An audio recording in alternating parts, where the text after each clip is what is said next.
రవికుమార్ కస్తూరి arts, Ravikumar జీవన వేదం. ఈ మధ్య నేను వీడియోలు చేయలేదు, కానీ రాజస్థాన్ 13 ఏళ్ల బాలిక అత్యాచారం జరిగిందనే సంఘటన విని కోటాది కోట్ల ప్రజల మనస్సులు పాడైపోయాయి.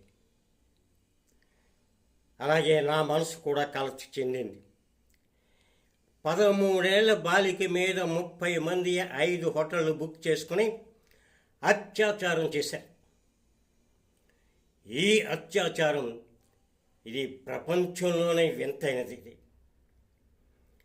క్రూర మృగాలు కూడా అలా చించి పారేయవు శరీరాన్ని.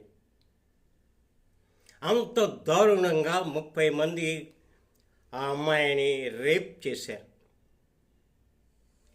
దరిద్రులు, చండాలుడు ఎన్ని తిట్లు తిట్టినా వాళ్ళకి ఏమీ కాదు. ఎందుచేతంటే వాళ్ళ మైండ్ సెట్ అలాగైపోయింది. అక్కడ కనీసం 30 మందిలో ఒక్కడైనా జ్ఞానాన్ని తెచ్చుకొని అయ్యో ఈ పాప మీద మనం చెయ్యి వేయిస్తామా అని అనిపించుకున్నాడా ఒక్కడైనా?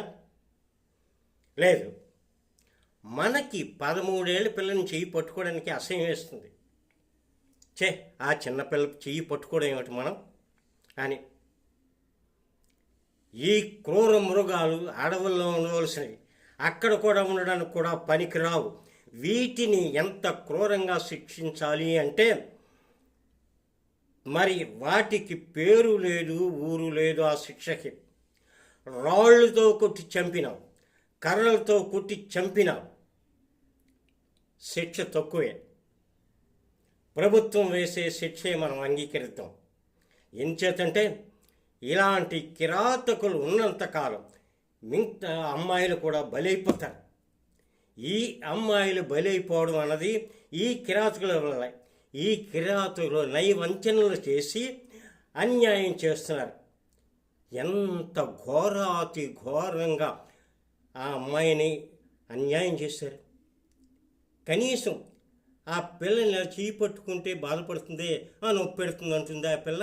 అలాంటి కిరాతకులు 30 మంది కలిసి అత్యాచారం చేస్తే ఆ పిల్ల ఏమవుతుంది ఒకసారి ఆలోచించాలి. ఒక్కడికి ఆలోచన లేదు. దరిద్రులు, చండాలుడు. ఇదే రవికుమార్ జీవన వేదం.